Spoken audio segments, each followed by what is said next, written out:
Fluminense e Nova Iguaçu, segundo jogo do Flusão na temporada, segundo desafio em 2023, segundo pré-jogo aqui no canal do Leste. Seja muito bem-vindo, você, torcedor tricolor, a partir de agora, tudo sobre este confronto que marca o retorno do Fluminense ao Maracanã depois de mais de 2 meses, parece que tem um ano, na verdade, né, que a gente não assiste a um jogo do Flu no Maraca. Então, a espera acabou, chegou a hora de matar essa saudade, mais de 17 mil bilhetes já foram vendidos antecipadamente, então se você pode ir ao Maracanã logo mais, vá, garanta a sua presença, até porque todos os reforços vão estrear, ou pelo menos quase todos. A gente vai falar sobre isso aqui agora. É muito provável que vamos ter logo mais um time bastante diferente para esta segunda rodada do Campeonato Carioca. Chega mais, deixe seu like aqui neste pré-jogo, se inscreva aqui no canal. Se você não está inscrito, está assistindo aqui ao canal do Leste pela primeira vez, eu te convido a fazer parte da família Leste aqui no YouTube. Se inscreva, se torne membro, participe do grupo exclusivo de WhatsApp que temos aqui, a galera sempre recebendo notícia aqui em primeira mão, e deixe seu comentário, evidentemente,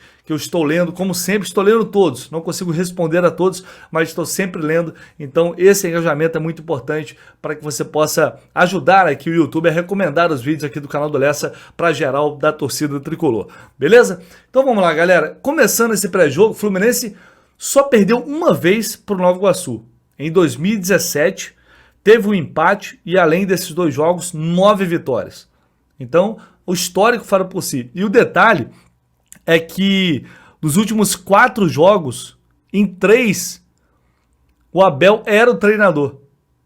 Impressionante. Inclusive na derrota em 2017. A única para o Nova Iguaçu, o Abel Braga era o treinador. Só teve o Roger Machado aí em 2021.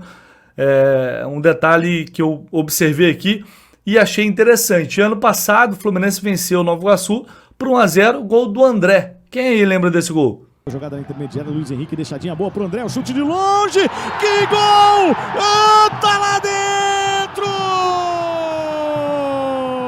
Trabalho perfeito de outro moleque brabo de Xerém, deixadinha do Luiz Henrique, o André colocou no cantinho direito do Diego Cerqueira. Olha aí, sem chance, no cantinho. Muito bem, então tudo indica, como eu disse, que teremos um time completamente diferente. Logo mais no Maracanã, o técnico Fernando Diniz vai poupar os titulares. E aí muita gente já está dizendo, meu Deus, poupar titular agora? O ano nem começou, só tem um jogo na temporada, para que isso? Qual a necessidade? Gente, é claro, respeito a opinião de todo mundo, mas a necessidade é justamente não ter a necessidade de forçar neste início de temporada, porque a gente quer, deseja e espera que o Fluminense vai longe na Copa do Brasil, vai longe na Libertadores. Então a gente pode ter aí mais de 60 jogos no ano, quase 70 jogos, enfim, vai depender do desempenho do time. Agora isso não faz diferença, mas como eu disse no vídeo de ontem, né, lá na frente, a médio e longo prazo, isso tem um peso, é evidente. Então não tem por que forçar, ainda mais com o calor, o jogo, né, sábado passado, um calor desgraçado aqui no Rio de Janeiro, então não tem por que forçar, ainda mais vindo de uma pré-temporada muito pesada. E essa partida, eu acho que o Campeonato Carioca tem que servir justamente para isso, para fazer testes, para observar o máximo possível dos jogadores, do elenco em si, porque a Libertadores é só em abril, então tem tempo suficiente para mesclar esse time, para dar oportunidade aos reforços que chegaram, aos garotos da base. E aí é uma notícia bem interessante, porque os garotos já postaram nas redes sociais, o Isaac, o Freitas e também o Arthur já fizeram publicações nas redes sociais como relacionados para o jogo de amanhã. É claro, né, geralmente são 25 relacionados e 2 jogadores acabam sendo cortados. A gente não sabe quais serão esses jogadores. Contra o Resende, Caio Paulista e Vitor Eudes foram os 2 cortados. O Diniz costuma revezar. É bem possível que os cortes vão sair daí. Mas enfim, de qualquer maneira, já é bacana esses jogadores que foram eliminados na Copinha agora, já estão fazendo teste com o profissional, já estão trabalhando com o time profissional. O Diniz está observando, está ali perto, está olhando. Então seria bem interessante para que esses jovens também tivessem oportunidades ao longo desse Campeonato Carioca. Marcos Pedro, por exemplo, já está treinando com o profissional desde o ano passado. Seria bom ele ser testado ali. Acho que é importante, já que ele já está integrado ao elenco profissional, seria bom ele ter um jogo. O próprio Iago, filho do Iranildo também, Seria importante observar esses atletas. Mas enfim, a princípio, o Fluminense deve ir a campo com Vitor Eudes estreando, Guga estreando na lateral direita, Vitor Mendes estreando na zaga, David Braz e o Jorge, outro estreante, na lateral esquerda, com o Felipe Melo, Lima e Michel Araújo, Keno, o Marrone e o Alan. Então vai ser interessante a gente observar como que vai ser esse desenho em campo, como o Fluminense vai se comportar, o posicionamento dos jogadores. E ninguém melhor para explicar um pouco mais isso pra gente do que o comentarista aqui do canal do Lessa, Alexandre Vasconcelos, que chega para trazer aí possibilidades desse time completamente diferente que vai enfrentar o Nova Iguaçu no Maracanã. Fala aí, Alexandre. Fala, Vitor Lessa, amigas e amigos tricolores. Vamos olhar a possível escalação para o Fluminense no duelo contra o Nova Iguaçu nesta terça-feira. A gente vê várias estreias acontecendo, como o goleiro Vitor Eudes, o zagueiro Vitor Mendes, os laterais Guga e Jorge, o meia Michel Araújo retornando ao time, e o trio de ataque que já entrou em campo, mas vai começar um jogo pela primeira vez, Keno, Alan e Marrone. Esse seria o desenho se Paulo Henrique Ganso estivesse em campo, e é o desenho replicado para essa escalação. Mas será que é esse desenho que vai acontecer mesmo? Com o Lima de segundo homem, o Michel Araújo na posição de 10 tradicional do Ganso, Keno e Marrone nos extremos? Eu acho que não. Eu tenho alguns palpites. Um desenho possível é você ter esse trio de meio de campo, formando esse desenho de 4-3-2-1, a famosa árvore de Natal, com o Michel Araújo pela esquerda e o Lima pela direita, tendo Keno e Marrone nos lados. Esse é um desenho possível. O que eu já acho mais próximo do que vai acontecer é esse com Michel Araújo aberto pela esquerda, Lima de segundo homem, Keno mais próximo do Alan, como ele chegou a fazer na partida contra o Resende, e o Marrone aberto pela direita, também como ele jogou na partida, também como ele jogou em alguns momentos contra o Resende.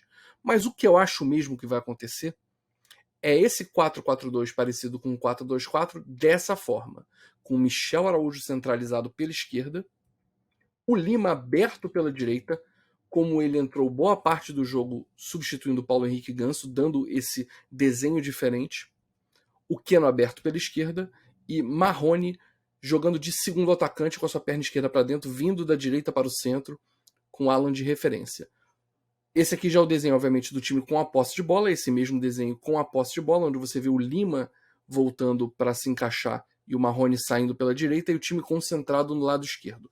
Lembrando, muitas vezes sem um camisa 10 cerebral, o recurso que a maioria dos times usa é fazer com que o desenho crie as oportunidades. O Laranja falou isso na última live, e eu acho que essa é a grande missão desse time. Desenvolver maneiras com que o desenho crie as oportunidades na ausência de um 10 tão criativo e tão difícil de substituir como o Paulo Henrique Ganso. E você, me diz o que você acha que vai ser dessa escalação, qual vai ser o comportamento desse time na próxima partida? Fala aí nos comentários. Valeu! Valeu, Alexandre. Então vocês viram aí, tem uma série de possibilidades, né, de desenhos que esses jogadores poderão apresentar ao longo dessa partida. Estou bastante curioso para ver. O Jorge, por exemplo, estou uma expectativa danada para que ele possa resolver esse problema, esse karma que virou essa lateral esquerda. Eu acho que dos reforços é o que eu mais estou curioso para ver. Porque é um jogador que teve pouca chance no Palmeiras, não teve uma sequência muito grande, mas que tem qualidade. E eu acho que com o Diniz ele tem tudo para recuperar o bom futebol, para ser de fato dono dessa posição, para fazer um bom ano, um grande ano, coisa que ele já não faz há um tempo.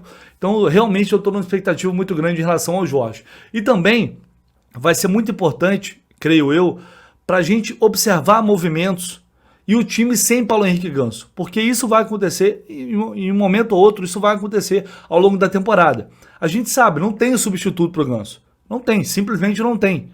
Até se você for buscar no mercado, vai ser muito difícil encontrar. Então, por mais que não tenha um jogador com a mesma característica e qualidade, você pode, através de movimentos táticos, de mudanças táticas, fazer com que a equipe se comporte de uma maneira de forma que não sinta tanta falta assim do seu camisa 10. É possível? É isso que a gente vai observar. Não creio no Michel Araújo centralizado, fazendo a função do Ganso, armando, distribuindo. O Michel não tem exatamente essa característica, e quando ele jogou centralizado lá atrás, ele não foi bem. Então eu creio que ele vai dar muita opção pelos lados de campo, assim como o Lima. E aí o Keno e o Marrone podem cair mais por dentro. Podem inclusive construir também por dentro. Então, assim, eu estou bem curioso para ver como essa equipe vai se comportar e, claro, se vai rodar, se vai dar liga. Enfim, é um jogo oficial, é um jogo de campeonato carioca e é um teste importante para esses jogadores mostrarem serviço ao Fernando Diniz, principalmente para quem está chegando agora. Então eu creio que a gente vai ter uma partida bastante disputada. Essa galera que está entrando hoje vai querer mostrar desempenho, vai querer performar. Então acho que, enfim, a gente terá uma série de possibilidades para observar dentro dessa partida. Eu estou confiante num jogo bastante interessante. O Alan, que vai ter essa chance de começar como titular, ele que fez o gol de pênalti, sofreu o pênalti, fez o gol de pênalti contra o Resende, fala sobre essa expectativa, começou a temporada já fazendo gol, um jogador que eu também tô acreditando, tô depositando confiança, fez uma pré-temporada muito boa, principalmente fisicamente falando, ele fala sobre esse início de ano. Para mim ano passado foi difícil, chegar em meio de temporada, o pessoal já estava num ritmo bem acima, e infelizmente acabei me lesionando, mas graças a Deus me recuperei, foquei bastante nas férias e chegar e começar do zero, poder fazer a pré-temporada com o time, eu acho que isso vai me dar um gás a mais aí para a sequência da temporada. Bom, e o Nova Iguaçu estreou com um empate em casa, 0-0 contra o Volta Redonda, um empate sem graça nenhuma. É certamente uma das equipes mais fracas deste campeonato, então é claro que a vitória para o Fluminense, apesar de não ser o time principal, é quase que uma obrigação. Paulo Henrique Ganso, que sofreu uma pancada no jogo contra o Resende na estreia, treinou normalmente, então enfim, não deve ser nenhum tipo de problema.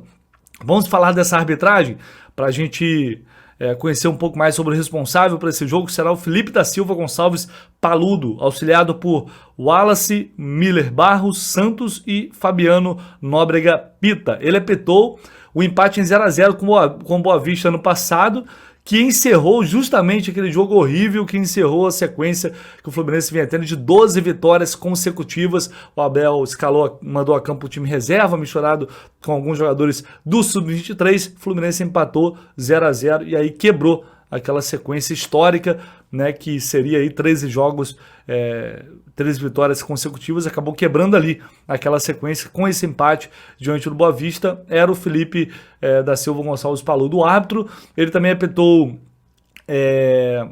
a derrota para a Portuguesa em 2021, por 3-1 no Maracanã. Foram os 2 jogos que ele apitou no Fluminense, ou seja, não tem nenhuma vitória até agora. A gente espera que hoje seja diferente isso aí, né? Pelo amor de Deus. Galera, transmissão com a TV Band, como vocês sabem, transmissão pela TV Bandeirantes. Quem, enfim, quiser assistir, ouvindo o jogo pela Rádio Globo, pela CBN, estarei lá no Futebol Globo CBN, como sempre, com o Renan Moura, com o Rafael Marques, e depois live aqui no canal do Lessa, pós-jogo, com Alexandre Vasconcelos, com Renan Reis, Laranja Tricolor, para falar tudo, se Deus quiser, sobre mais uma vitória, a segunda do ano em 2023, sobre Nova Iguaçu. Espero vocês mais tarde, tamo junto, vamos que vamos. Chegou a hora de voltar ao Maraca, finalmente. Valeu, galera!